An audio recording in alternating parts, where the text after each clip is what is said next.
Salut tout le monde, je suis très heureuse de vous retrouver. Je sors d'une grosse journée au travail et honnêtement c'était mon petit moment de plaisir. J'arrêtais pas de me dire que ce soir j'allais vous retrouver. Enfin pas réellement vous retrouver parce que vous n'êtes pas là, mais que j'allais pouvoir m'asseoir là et faire comme si vous étiez là et vous parler. Puis c'est ça, ça me rend vraiment heureuse. Donc là je suis très contente de vous retrouver aujourd'hui. J'espère que tout va bien de votre côté. Super, et ben on va commencer alors. Avant que l'on entre plus en détail dans l'affaire du jour, je suis très heureuse de vous dire que nous avons aujourd'hui un sponsor que je suis ravie d'accueillir de nouveau sur cette chaîne car il s'agit de Ana Luisa. Je pense que vous commencez un petit peu à connaître mon amour pour cette marque dont je parle tout de même assez souvent, on va pas se mentir. Mais c'est ça, j'ai toujours été extrêmement satisfaite honnêtement de tous leurs produits et je sais que je suis assez compliquée niveau bijoux. Mais là, comme vous le voyez, je porte actuellement deux petits colliers justement de Ana Luisa. Je vais vous mettre les photos pour que vous voyez un petit peu plus en détail de quoi ça a l'air. Ce que j'aime vraiment avec cette marque, c'est le large choix de produits qui s'offre à vous. Vous avez aussi bien des petites créoles toutes simples pour les oreilles, comme vous pouvez aussi trouver des pièces extrêmement uniques en leur genre et des bijoux très personnalisés que vous ne retrouverez nulle part ailleurs. Les bijoux sont tous créés à partir de matériaux nobles, ce qui assure leur résistance, ainsi qu'à partir de matériaux entièrement recyclés et neutres en carbone, ce qui est un gros plus pour l'environnement. Ils passent aussi par une grande série de tests avant d'être mis en vente pour s'assurer de leur résistance et de leur qualité. Vous l'aurez compris, Ana Luisa est une marque éco-responsable et qui en plus de cela reverse chaque mois une partie de ses bénéfices à des associations écologiques. On se retrouve donc très vite sur le site de Ana Luisa où vous pourrez en plus de cela bénéficier d'un 20% jusqu'à la fin du mois sur toute leur collection de bijoux. Un grand merci à Ana Luisa d'avoir sponsorisé cette vidéo. Et maintenant, place à notre histoire du jour. Pour notre affaire du jour, si vous avez un petit cœur sensible, abstenez-vous peut-être de regarder cette vidéo car elle est intense. Mais par contre, si vous avez l'estomac bien accroché, installez-vous confortablement car on va commencer.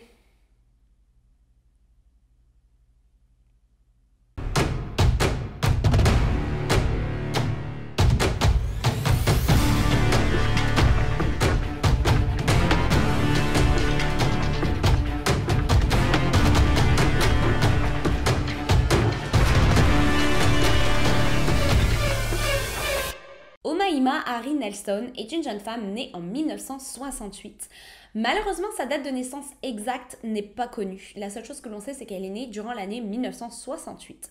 Et quand je dis malheureusement, c'est surtout pour moi, parce que je vous avoue que je ne le dis pas dans mes vidéos, mais j'adore connaître les signes astrologiques des protagonistes de nos histoires. C'est vraiment mon petit plaisir à moi de regarder à chaque fois puis de me dire « Alors, le tueur, il est... Ouh, Sagittaire !» Pas étonnant. Bref, je suis déçue parce que du coup, j'ai aucune idée de quel est son signe astrologique. Mais elle est née en 1968. Omaima est née dans un petit village en Égypte de parents américains et égyptiens. Elle a donc la double nationalité. Elle grandit donc aux côtés de ses parents au milieu d'un environnement familial pas très sain. Disons que son père est un homme extrêmement violent et alcoolique et il avait pour habitude de s'en prendre aussi bien à Omaima qu'à la mère de famille. Il battait Omaima très régulièrement et l'aurait agressée sexuellement à de nombreuses reprises. Il lui aurait aussi infligé une circoncision féminine pour s'assurer qu'elle n'aurait aucune relation intime avec d'autres hommes, car cette circoncision rendrait cela extrêmement douloureux pour elle. Après des années de souffrance aux côtés du père de famille, la mère de Omaima décide de s'enfuir avec sa fille aussi loin que possible de ce dernier. Malheureusement, à cette époque, elles n'ont pas beaucoup d'argent et n'ont donc pas la possibilité de partir très loin. Elles finissent donc par s'arrêter dans un petit village à quelques kilomètres de là où elles venaient, qui est surnommé la Cité des Morts ou encore Nécropole du Caire. Ça donne pas beaucoup envie. Il s'agit là d'un quartier funéraire principalement composé de cimetières. La vie n'est pas beaucoup plus belle pour les deux femmes, mais elles sont au moins plus heureuses et surtout plus en sécurité qu'aux côtés du père de Omaima. En 1986, Omaima fête ses 18 ans. Elle a toujours été une jeune fille très jolie, mais elle est à ce moment-là devenue une jeune femme absolument magnifique. Et elle le sait très bien d'ailleurs, car elle se le fait dire sans arrêt. Aussi bien par sa famille que ses amis, ou même des inconnus dans la rue qui l'arrêtent parfois pour la complimenter sur sa beauté. Et c'est d'ailleurs quelques mois seulement après ses 18 ans que la jeune femme fait la rencontre d'un homme, un Américain qui est venu travailler quelques mois en Égypte en tant que pétrolier sur un chantier. Il croise le regard de la jolie Omaima et tombe immédiatement sous le charme. Une relation amoureuse entre les deux commence alors, mais malheureusement, le contrat de l'homme se termine et il se voit obligé de quitter le pays pour retourner aux États-Unis. Il n'en faudra pas plus pour convaincre Omaima de tout plaquer derrière elle et de l'accompagner. Une fois sur place, le couple prend très rapidement la décision de se marier, mais ce mariage ne sera pas des plus heureux. Premièrement, car il est très compliqué pour Omaima de s'ajuster à un nouveau pays, mais en plus de cela, ils se sont mariés extrêmement rapidement, on va pas se mentir, et les tensions sont très palpables dans le couple. Entre les complications dans son mariage et son adaptation qui est assez compliquée, car à l'époque, Omaima ne parle pas anglais. Ou presque pas, c'est vraiment juste 2-3 petits mots par-ci par-là. C'est donc assez compliqué pour elle de s'habituer à la vie sur place et de se sentir chez elle. Ayant du mal à se trouver du travail à cause de la barrière de la langue, Omaima se dit qu'elle pourrait prendre avantage de son physique avantageux, ouais, et de se lancer dans une carrière de modèle photo. Elle décroche alors quelques petits contrats en tant que modèle photo, mais malheureusement, ces petits contrats ne suffiront pas pour payer le loyer et payer toutes ses dépenses sur place. Elle change alors complètement de voie et se lance dans une série de petits crimes et de vandalisme. Elle vole dans les magasins notamment et se fera d'ailleurs même arrêter une fois à la suite d'une attaque sur 2 gardes de sécurité ayant essayé de l'empêcher de sortir d'un magasin les poches pleines de produits volés.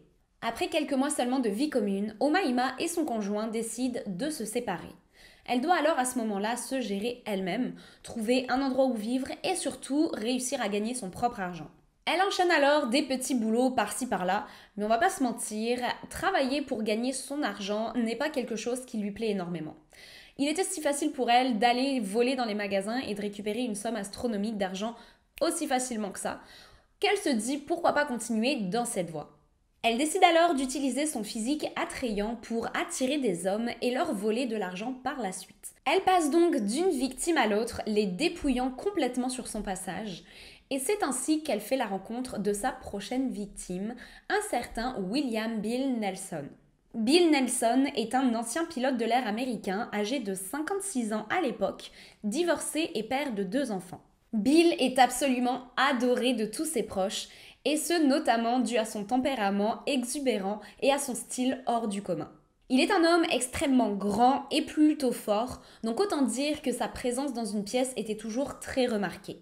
Je vous rappelle aussi que notre histoire se passe au Texas, et Bill est un pur Texan, car il a bien adopté le style cow-boy. Il porte très régulièrement un chapeau de cow-boy ainsi que des bottes rouges extrêmement flashy dont ses amis ne se gênent pas de rire très régulièrement justement, car Bill ne sort jamais de chez lui sans ses fameuses bottes aux pieds. Ce soir-là donc, Omaima se trouve dans un bar du Texas donc, où elle attend de pied ferme sa prochaine victime. Et c'est à ce moment-là que notre cher Bill fait son entrée, ses fameuses bottes rouges aux pieds. Bill est très connu dans la région. Il fait donc une entrée plutôt remarquée dans le bar car il se fait accueillir et acclamer par tous les clients, ce qui ne manque pas d'attirer l'attention de notre cher Omaima. Mais ce qui va réellement attirer l'attention de la jeune femme sur Bill ne se trouve pas être ses bottes rouges, mais plutôt les conversations que ce dernier a avec ses amis. Bill semble avoir pas mal d'argent et a l'air de ne pas s'en cacher. Il aime parler de tout ce qu'il possède et notamment de sa Corvette rouge absolument incroyable que tout le monde en ville lui envie, mais aussi des nombreux terrains qu'il possède un peu partout au Texas et de son business qui semble plutôt bien roulé. Omaima, qui tendait alors l'oreille pour ne pas manquer une miette de la conversation de Bill et de ses amis, réalise alors qu'elle vient probablement de trouver la proie parfaite et se frotte déjà les mains à l'idée de tout l'argent qu'elle pourra lui soutirer. Il ne lui prend alors pas 5 minutes avant de s'approcher de notre cher Bill et d'entamer la conversation avec lui.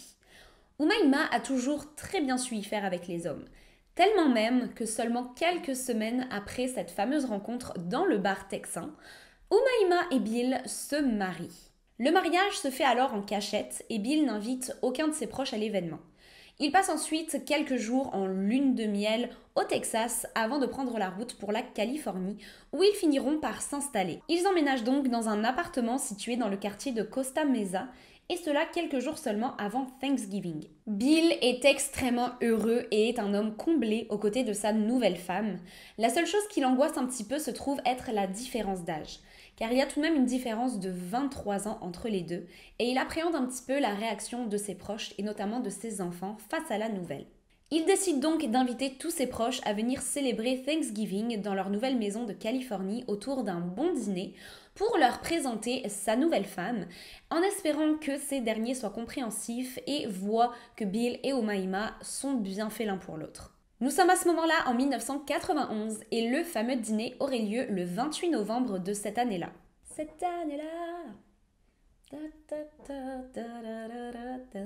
Bill lance alors ses invitations et commence par sa fille Margaret, à qui il explique que ce serait l'occasion pour Margaret de rencontrer Omaima et pour les deux femmes d'apprendre à se connaître et de passer un petit peu de temps ensemble. Malheureusement, ceci n'enchante absolument pas Margaret, qui n'a pas la moindre envie de se rapprocher de sa nouvelle belle-mère, qu'elle juge bien trop jeune pour son père, et finit donc par refuser l'invitation. Bill est absolument désespéré de cette nouvelle, mais se rassure en se disant que d'autres personnes ont accepté l'invitation et seront présentes ce jour-là. Petit saut dans le temps au 1er décembre 1991, soit 4 jours après Thanksgiving. Omaima se rend ce jour-là au domicile de son ex-petite amie Rosé, au volant de la Corvette rouge de Bill.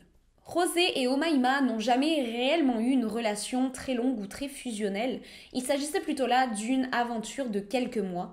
Il est donc très étonné de l'avoir déboulé chez lui sans prévenir, après ne pas avoir eu de nouvelles de sa part depuis plusieurs mois déjà. Lorsqu'il ouvre la porte, il tombe sur une Omaima qui semble très perturbée et qui le supplie de bien vouloir l'aider. Il lui demande alors des explications sur ce qu'il se passe et c'est alors que Omaima lui explique que son nouveau mari est un homme très abusif, très violent, qui l'aurait violée à plusieurs reprises. Et elle explique que durant le week-end de Thanksgiving, une énorme dispute a éclaté entre le couple et qu'elle n'a eu d'autre choix que de se défendre. D'après ses dires toujours, lors de cette violente dispute, elle n'a eu d'autre choix que d'attraper une lampe avec laquelle elle a battu et assommé son mari pour être capable de s'enfuir.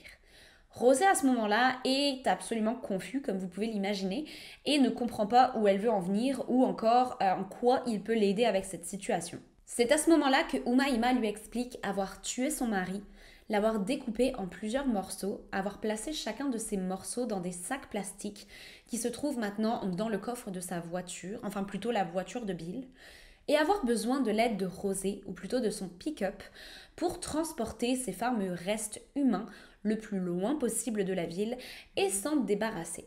Je n'étais bien évidemment pas présente à ce moment-là, mais je ne peux qu'imaginer le silence extrêmement lourd qui a suivi cette déclaration. Rosé refuse alors d'être mêlée à cela, ce que Omaima avait bien évidemment anticipé. Elle lui propose alors, en échange de son aide, de lui offrir 75 000 $ ainsi que les motos de Bill. Quelle brillante idée que d'offrir quelque chose appartenant à la victime d'un meurtre à quelqu'un. C'est pas comme si il y avait de très fortes chances qu'une investigation ait lieu et que la trace des motos remonte les officiers de police jusqu'à Rosé. Enfin bref, voilà donc son plan ainsi que sa proposition. Et Rosé finit par accepter cette proposition. Il demande alors à Omaima de rentrer jusqu'à chez elle et lui affirme qu'il compte l'y rejoindre un peu plus tard dans la soirée, une fois que le soleil sera couché, pour l'aider à procéder à la disparition du corps. Omaima remonte alors en voiture, rassurée, et prend la route du retour. Ce qu'elle n'avait pas prédit par contre, c'est que Rosé n'avait aucune intention de l'aider, bien au contraire. Elle avait à peine mis un pied dans sa voiture que ce dernier avait contacté la police pour leur détailler toute la conversation qu'il venait d'avoir avec Omaima. Il leur avait partagé l'adresse de cette dernière ainsi que la description exacte du véhicule qu'elle conduisait. Omaima n'a même pas le temps d'arriver chez elle qu'elle se fait intercepter et arrêter par la police. Elle se fait alors questionner et la Corvette est entièrement fouillée. Dans le coffre de la voiture sont retrouvés des sacs plastiques. Et lorsque les officiers demandent à Omaima ce que contiennent ces sacs, cette dernière reste étrangement silencieuse. Un des policiers finit par ouvrir le sac et découvre avec horreur des restes humains. Il s'agissait là d'organes humains, plus précisément d'un poumon et d'un foie. Une fois la macabre découverte faite, Omaima se voit questionnée et disons que ses explications ne tiennent pas vraiment la route. Elle affirme tout d'abord qu'il ne s'agit pas là de restes humains, mais de restes appartenant à un animal, avant de se rétracter et d'affirmer qu'il s'agit bien là de restes humains, provenant d'un homme que son mari Bill aurait tué. Mais après ça, elle change à nouveau de version et explique que oui, il est possible qu'il s'agisse de Bill, mais elle n'est pas trop sûre. Parce qu'elle change ensuite de version à nouveau pour expliquer que ça n'est pas Bill du tout, car Bill est actuellement en déplacement dans un autre état. Bref, en quelques minutes seulement, on passe de 4 à 5 explications différentes. Les policiers ne sont pas dupes et comprennent très rapidement ce qu'il s'est passé. Umaima est alors emmenée au poste de police et pendant ce temps, son domicile qu'elle partage avec Bill est entièrement fouillé. À peine entrés dans la maison, les policiers réalisent l'odeur absolument atroce qui s'en dégage et se préparent mentalement pour ce qu'ils vont y découvrir. Ils passent alors de pièce en pièce et tombent sur de nouveaux sacs plastiques remplis eux aussi d'organes humains et de morceaux de peau. Lorsqu'ils entrent dans la chambre familiale, ils y découvrent un carnage absolu. Une lampe de chevet remplie de sang et de petits morceaux de peau humaine est retrouvée sur le sol de la chambre, ce qui correspond donc exactement avec le récit d'Umaima à son ex, Rosé, lorsqu'elle lui a affirmé avoir battu son mari à coups de lampe. Il y avait du sang absolument partout et notamment une énorme mare de sang autour de la lampe, ce qui d'après les officiers était probablement l'endroit où Bill avait perdu la vie. Des petits morceaux de peau humaine sont retrouvés un petit peu partout éparpillés sur le sol de la chambre, mais le pire est encore à venir. Dans la salle de bain, le torse de Bill Nelson, ou plutôt ce qu'il en reste, est retrouvé. La peau du torse a été entièrement enlevée, de même que tous les organes tels que le cœur, les poumons, les reins, le foie et tout le tralala. Finalement, il s'agissait plutôt là de morceaux de muscles et de chair attachés ensemble qui pendaient au rideau de douche au-dessus de la baignoire. Les officiers continuent donc de passer de pièce en pièce et finissent par arriver à la cuisine. Rappelez-vous, notre affaire du jour se passe durant le week-end de Thanksgiving et Bill avait prévu un gros repas pour toute sa famille et ses proches qui étaient supposés se présenter au dîner. Dans la cuisine donc sont retrouvés de nombreux petits plats tels que la dinde ou la volaille de Thanksgiving. Je sais pas trop qu'est-ce que c'est l'animal qu'on mange à Thanksgiving. J'ai célébré plusieurs Thanksgiving déjà, mais je vous avoue que je suis végétarienne, donc j'ai jamais trop prêté attention à ça. Ouais, la dinde. Bon, la volaille de Thanksgiving, bref. La volaille de Thanksgiving était là, sur la table, avec des légumes, des petites pommes de terre, de bons petits plats. Mais en s'approchant de plus près, les policiers réalisent que ce petit festin a quelque chose d'étrange. Au milieu du potage qui se trouve encore sur le feu se trouve quelque chose d'étrange, ressemblant très fortement à des mains. Il s'agissait effectivement là des mains de Bill. D'autres parties de son corps sont retrouvées au milieu de chacun des plats. Et l'horreur continue lorsque les policiers se dirigent vers le réfrigérateur et trouvent la tête de Bill. Des épices avaient été placées sur le dessus de sa tête et certains des morceaux de peau de son visage semblaient avoir été comme frits ou comme brûlés après avoir passé trop de temps à l'intérieur du four. La tête se trouvait enroulée dans du papier aluminium et avait été placée de cette façon dans le réfrigérateur. C'est à ce moment-là que les policiers réalisent la sévérité de la situation et surtout la dangerosité de Umaima. Après toutes ces macabres découvertes, cette dernière se voit de nouveau interrogée au poste de police et lorsqu'on lui annonce tout ce qui a été trouvé chez elle, elle joue la carte de l'innocence et prétend n'être au courant de rien. Je vous rappelle aussi que Umaima ne parle pas très bien l'anglais, voire presque pas du tout l'anglais, donc il est tout à fait possible aussi qu'elle ne comprenne pas tout ce qu'on lui dise durant l'interrogatoire. Même si à ce moment-là, moi je pense plutôt qu'elle a joué l'innocente et qu'elle a prétendu n'être au courant de rien. Mais il est aussi possible effectivement qu'elle n'ait pas tout à fait compris ce qu'on lui disait. Bref, je préférais le rappeler. À force d'insistance, elle finira tout de même par avouer effectivement avoir elle-même tué son mari, mais prétendra ne se souvenir de rien car elle aurait eu comme un blackout et ne se rappelle d'absolument rien. Elle explique se souvenir effectivement d'une violente altercation entre son mari et elle, mais s'être tout simplement réveillée avec des sacs plastiques contenant ses restes à côté d'elle sans comprendre d'où cela venait. On s'entend tout de même que vu la situation, on peut pas dire là qu'il s'agisse d'un accident ou d'un acte d'autodéfense. Elle a tout de même pris le temps de tuer son mari, de le découper en morceaux, de l'éviscérer et même de cuire des parties de son corps. Clairement, à un moment ou à un autre, durant ce procédé qui a très probablement duré de nombreuses heures, elle savait ce qu'elle faisait et elle était mentalement présente. C'est obligé. Une enquête a ensuite lieu concernant les déclarations de Umaima compte tenu des événements ayant eu lieu ce jour-là, car cette dernière affirme que son mari l'aurait de nouveau violée et l'aurait attachée par les poignets pour faire en sorte qu'elle ne puisse pas s'enfuir. Cependant, pas la moindre marque ne fut retrouvée sur ses poignets, pouvant prouver effectivement qu'elle aurait été attachée, et aucune preuve de viol ne put être découverte non plus. Donc ceci reste quand même une théorie, on ne sait pas exactement si elle a effectivement été violée ou non. Il n'a pas été malheureusement possible de le prouver. Par contre, sur les poignets ainsi que sur les chevilles de Bill furent retrouvées de très importantes marques, pouvant laisser penser que ce dernier aurait été attaché. En tout cas, son aveu permet aux officiers de police de la garder derrière les barreaux dans l'attente de son procès. Il est décidé qu'elle devra voir un psychologue au moins 1 à 2 fois par semaine pour essayer premièrement de comprendre ce qui s'est réellement passé ce jour-là, mais surtout les motivations derrière son acte absolument inhumain et d'une violence extrême. Cela prendra plusieurs semaines avant que Umaima ne finisse par parler. Et lorsqu'elle le fera, ce sera pour avouer avoir été visitée dans ses rêves par des démons appartenant à la mythologie égyptienne, lui ayant apparemment demandé, voire même lui ayant ordonné de tuer Bill, et cette dernière se serait sentie comme dotée d'une mission qu'elle ne pouvait pas refuser. Ces fameux démons lui auraient aussi expliqué que le seul moyen pour elle et Bill d'être réunis dans l'au-delà serait qu'elle découpe son corps en petits morceaux et sépare chacun de ses membres. Ils rigolent pas les démons en Égypte, hein. Elle sera finalement déclarée comme souffrant de très sévères troubles mentaux et notamment de stress post-traumatique causé par les événements ayant eu lieu ce fameux week-end de Thanksgiving. Je tiens juste d'ailleurs à rappeler que le couple à ce moment-là, donc Bill et Umaima, n'étaient mariés que depuis 3 semaines.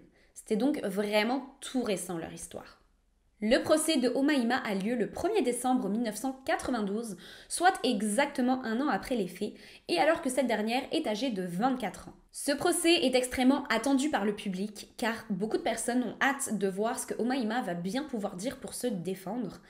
Et justement, elle ne trouvera aucun moyen de se défendre et finira même par tout avouer derrière la barre. Elle avoue tout, du meurtre au démembrage, le fait d'avoir cuisiné aussi certaines parties du corps de son mari.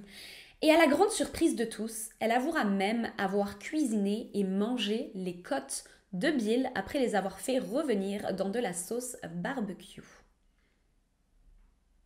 Elle finira tout de même par s'excuser auprès de la famille de Bill et avouer être probablement allée un peu trop loin. Juste un peu trop loin. Margaret, la fille de Bill, était bien évidemment présente au procès, mais affirmera plus tard avoir eu énormément de mal à s'y présenter et à faire face à Umaima, mais l'avoir fait tout simplement dans le but de rendre hommage à son père, qui était un homme absolument incroyable. Elle fera sur place un discours absolument bouleversant, dans lequel elle affirme avoir le cœur en morceaux de savoir que son père n'aura jamais la chance de rencontrer son petit-fils, qui est à ce moment-là âgé de seulement 8 semaines, et affirmera ne jamais pouvoir pardonner à Umaima d'avoir dégradé la mémoire de son père d'une telle façon. Pour essayer de s'en sortir, Umaima tentera tout de même de jouer la carte de la folie en parlant de ses troubles mentaux, mais aussi de tous les traumas qu'elle a vécus dans son enfance après les violences faites par son père.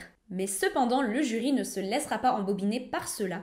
Ils reconnaîtront effectivement la présence de ces troubles mentaux qui ont très probablement joué un rôle dans la mort de Bill. Mais elle se verra tout de même condamnée de meurtre au second degré le 12 juillet 1993 et reçoit comme peine 28 ans derrière les barreaux. En 2006, elle se voit offrir la possibilité de libération conditionnelle, mais juste après en avoir fait la demande, cette dernière est refusée par les psychologues qui suivent de très près Umaima, car cette dernière est d'après eux bien trop dangereuse, aussi bien pour elle-même que pour les autres. Même chose en 2011, elle refait de nouveau une demande de libération conditionnelle qui se voit refusée pour les mêmes raisons. Et elle ne pourra pas faire une nouvelle demande avant l'année 2026. À ce jour, Umaima est âgée de 54 ans et est enfermée dans un centre pénitentiaire pour femmes dans le centre de la Californie. Cette affaire a énormément fait parler et beaucoup de théories sur la raison pour laquelle Umaima a tué Bill ont vu le jour. La plus populaire serait que Bill aurait effectivement un petit secret qui n'aurait pas plu à Umaima lorsque cette dernière l'a découverte. Bill n'était en réalité pas aussi riche qu'il ne le laissait paraître. Il adorait se pavaner avec des voitures de luxe et des vêtements de valeur, mais la réalité c'était qu'il vivait une vie plutôt modeste. Une partie des terres d'ailleurs qu'il prétendait avoir ne lui appartenait apparemment même pas. Certains donc pensent que Umaima aurait fini par le découvrir et que de rage d'avoir appris que l'homme extrêmement riche qu'elle venait d'épouser était en réalité une contrefaçon, l'aurait fait complètement vriller et serait la raison pour laquelle elle l'aurait tué. Je vous rappelle tout de même que Umaima a eu un passé criminel plutôt chargé et tous les hommes qu'elle fréquente, ça n'est généralement que pour leur argent. Il n'est donc pas impossible que cette théorie s'avère être la vérité. En tout cas, personnellement, j'ai trouvé cette histoire extrêmement dure et extrêmement intense, notamment pour Bill et sa famille. Je peux même pas imaginer ce que sa fille a dû ressentir d'apprendre cette nouvelle après avoir refusé de se présenter au dîner de Thanksgiving. Je pense pas qu'il y ait de manière plus dégradante de tuer quelqu'un que ce que Umaima a fait. Voilà donc qui conclut notre affaire du jour. N'oubliez pas comme toujours de me laisser vos théories et vos opinions en commentaire. J'ai bien hâte de savoir ce que vous en pensez. Est-ce que vous pensez vous aussi que Umaima a appris que son mari n'était pas aussi riche qu'il le laissait paraître et que de rage elle l'aurait tué suite à cela? Ou pensez-vous peut-être qu'elle aurait eu effectivement un rêve avec des démons lui ayant demandé de tuer Bill? Merci en tout cas comme toujours d'avoir été au rendez-vous et merci aussi à Anna Louisa d'avoir sponsorisé cette vidéo. N'oubliez pas surtout de vous rendre sur le lien qui se trouve en description pour en découvrir un peu plus sur leurs produits et sur l'offre de 20% qui vous attend. Sur ce, je vous dis à très bientôt pour d'autres histoires toutes plus glauques les unes que les autres. Bye!